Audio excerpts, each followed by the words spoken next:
our channel with me, Cindy and JC. Yeay. Jadi pada hari ini aku dan Cindy bakal membahas mengenai agama dan tantangannya. betul banget tuh. Nah, tapi sebelumnya kita perlu tahu dulu nih, apa sih agama itu? Nah, jadi agama adalah suatu sistem sosial yang dibuat para penganutnya yang bersumber dari suatu kekuatan non-empiris yang dipercayai dan didayagunakan untuk keselamatan. Nah, di Indonesia diakui 6 agama, yaitu ada apa aja sih? Ada Islam, ada Katolik, Kristen, Buddha, Hindu, dan Konghucu. Nah, di Indonesia juga, jadi Indonesia itu juga merupakan satu bangsa yang religius, bangsa yang berketuhanan dan beragama. Itu juga udah ditulisin di dasar negara kita, yaitu Pancasila, di sila yang pertama yang berbunyi ketuhanan yang Maha Esa. Jadi begitu. Nah, tapi ini kan kalau di negara kita Indonesia kan beragama itu sebuah kewajiban nih ya. Iya. Berarti kan masih banyak nih yang orang-orang yang mereka beragama tapi cuma sebagai formalitas untuk memenuhi kewajibannya nih. Iya. Nah, jadi kita sebagai manusia itu nggak cukup buat beragama saja, tapi kita juga perlu untuk beriman gitu. Nah, terlepas dari agama dan iman, dalam kehidupan manusia itu pasti selalu ada tantangan. Nah, itu tidak menutup kemungkinan juga untuk orang yang beragama dan beriman itu memiliki tantangan-tantangan tersendiri di hidupnya mereka. Nah, dalam beragama itu ada juga tantangannya. Apa aja tuh tantangannya, Sin? Nah, salah duanya itu adalah ateisme dan agnostik. Mhm. Pasti sering denger nih, ya kan Ye? Iya, Nah, benar banget. tapi buat orang awam yang belum paham, kedua istilah ini mungkin kayak terdengar sama gitu loh. Padahal aslinya itu kedua istilah antara ateisme dan agnostik itu berbeda. Nah, gimana sih perbedaannya? Jadi aku akan menjelaskan mengenai pengertian dari ateisme, terus pandangan hidup menurut orang yang menganut ateis itu seperti apa, dan apa sih faktor-faktor yang membuat orang-orang menjadi ateis. Nah, pertama, ateis itu berasal dari bahasa Yunani yang merupakan gabungan dari suku kata a yang berarti tanpa atau tidak, dan theis yang berarti Tuhan atau dewa-dewa, dan isme yang berarti paham. Nah, dari kata-kata tersebut, ateisme dapat disimpulkan memiliki pengertian sebagai paham yang tidak yakin atau percaya dengan keberadaan Tuhan. Nah, menurut KBBI juga, ateisme diartikan sebagai orang yang tidak percaya akan adanya Tuhan. Jadi gitu. Nah, kalau agnostik apa sih? Nah, kalau dari agnostik sendiri, sama, dia juga berasal dari bahasa Yunani, agnostos yang artinya tidak dapat diketahui.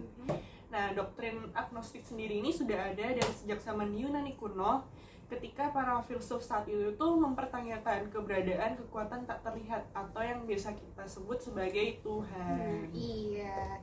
Nah, jadi tiap orang kan mempunyai pandangan hidup yang berbeda-beda. Nah, orang yang dengan paham ateisme ini memiliki pandangan hidup atau mereka itu memaknai hidup berdasarkan pandangan eksistensialis, atau bisa juga dibilang kalau misalnya mereka memiliki pandangan bahwa hal yang ada merupakan alam kebendaan dan kehidupan memiliki batas pada kehidupan yang duniawi saja. Jadi mereka itu tidak mempercayai tentang kehidupan setelah kematian gitu loh, kayak kita kayak ada surga dan neraka tuh mereka nggak percaya, karena itu menurut mereka hanya khayalan yang tidak dapat terbukti namun banyak dipercaya oleh orang pada umumnya, seperti itu.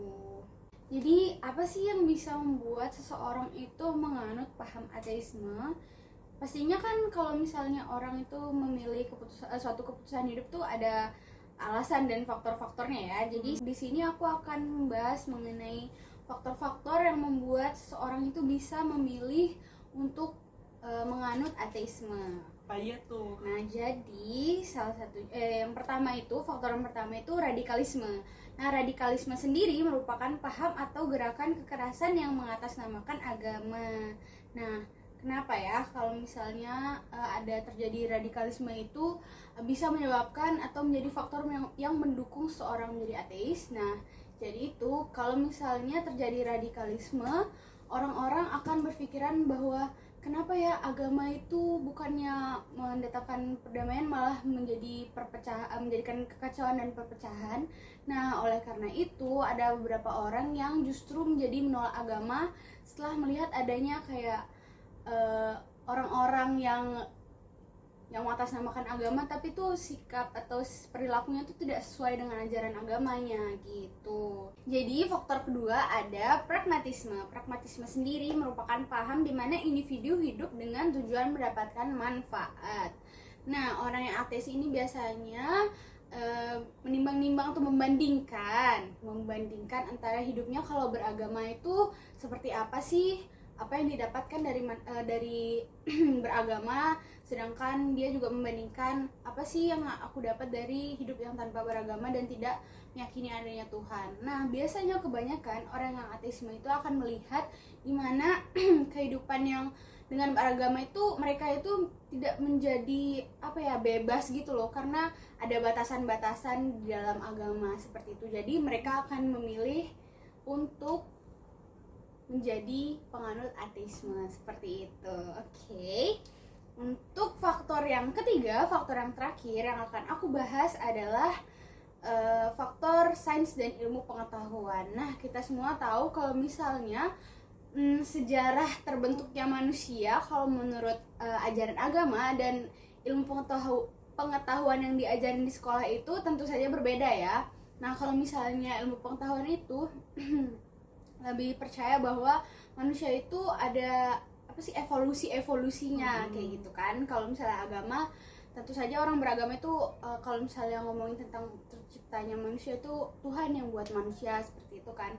Nah, kalau ateisme ini dengan pandangannya yang eksistensialis, mereka akan memiliki pandangan bahwa pokoknya segala sesuatu yang dilihatnya kalau nggak bisa dibuktikan itu berarti tidak bisa diyakini. Jadi ajaran-ajaran agama itu biasanya mereka nggak yakin gitu, karena yang ilmu pengetahuan itu yang sains itu ada kayak gitu.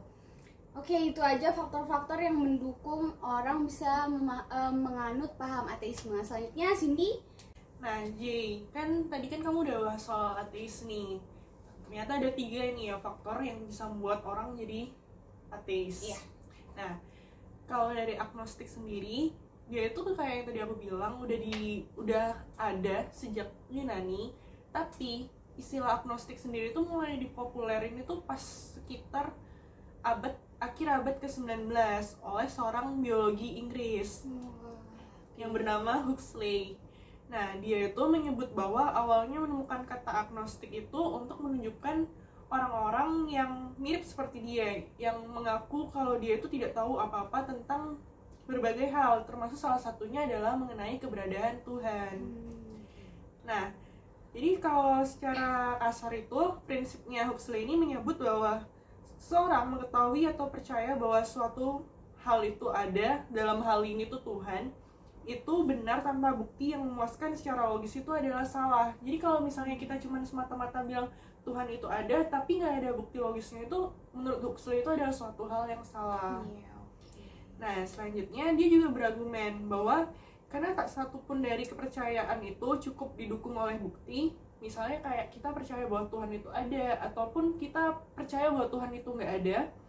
Nah, jadi dia bilang kalau masalah apakah Tuhan itu ada atau tidak saat ini itu nggak berguna gitu loh.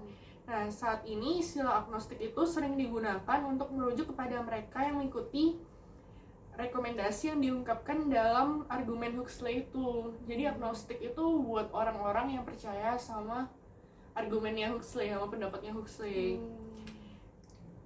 Jadi kayak kayak pengikut gitu ya, kayak membuat satu kelompok kayak gitu. Bener. Ya. Nah, seorang agnostik itu adalah orang yang tidak mendukung adanya Tuhan, tetapi tidak percaya bahwa itu tuh benar atau salah. Jadi kayak nggak menyangkal kalau Tuhan itu nggak ada atau ada gitu. Jadi kayak golput gitu ya. Iya, benar. Nah, kalau kesimpulannya kayak yang tadi JC bilang, seorang agnostik itu tidak mengambil sikap pada suatu hal, terutama tidak memegang salah satu dari dua posisi yang biasanya sangat berlawanan, yaitu pihak yang percaya ataupun yang nggak percaya. Nah, kalau dari bentuknya sendiri, agnostik itu ada 3 bentuk. Yang pertama, agnostik ateisme. Kategori agnostik ateisme ini adalah mereka yang ragu mengenai keberadaan Tuhan, sehingga mereka memilih untuk tidak mempercayai adanya Tuhan. Jadi mirip kayak ateisme. Namanya juga agnostik ateisme ya. Nah, yang kedua adalah agnostik teisme. Golongan ini ragu mengenai keberadaan Tuhan, namun memilih mencoba mempercayai Tuhan secara personal, sehingga mereka tidak butuh memeluk suatu agama tertentu untuk menyembah Tuhan. Jadi mereka itu percaya sama Tuhan, tapi nggak meluk agama. Tapi kayak nggak berlabel gitu ya? Iya, benar. Nah, yang ketiga adalah agnostisisme pragmatis. Nah, mereka yang masuk ke dalam bentuk ini itu memiliki pandangan bahwa tidak ada bukti yang menunjukkan ada atau tidaknya Tuhan dalam bentuk apapun.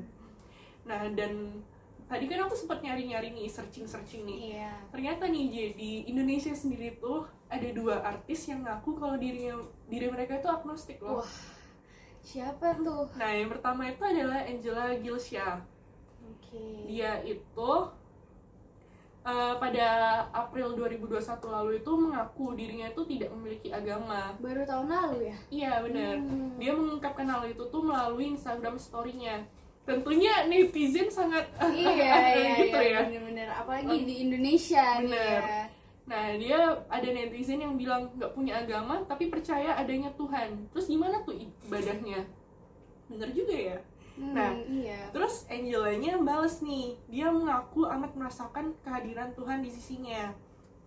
Jadi dia walaupun tanpa adanya agama tetap merasakan mujizat yang diberikan Tuhan kayak gitu. Berarti kalau kayak gitu tuh masuk bentuk yang teisme ya? Benar. Nah, yang kedua adalah Coki Pardede. Wah, pasti kenal kan? Tahu dong. Yang saat ini sedang dipenjara karena kasus. Nah, dia itu cerita kalau keluarganya itu sebenarnya tuh sangat religius banget gitu. Tapi semakin bertambah umur itu pandangannya Coki itu berubah. Ia tidak tahu atas keberadaan Tuhan, sehingga dia tuh belajar yang namanya konsep agnostik. Dia berkata bahwa agnostik itu artinya kami tidak tahu. Kenapa kami tidak tahu? Karena bukti-buktinya itu belum cukup.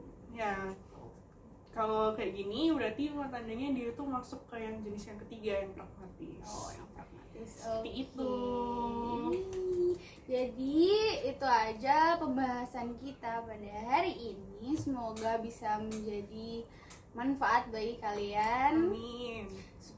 Dan juga jadi ilmu pengetahuan sebagai pengetahuan buat kalian untuk semakin beriman ke agama kalian masing-masing. Iya, oke. Itu aja dari kami. Terima kasih sudah mendengarkan. See you on the next video. Bye bye.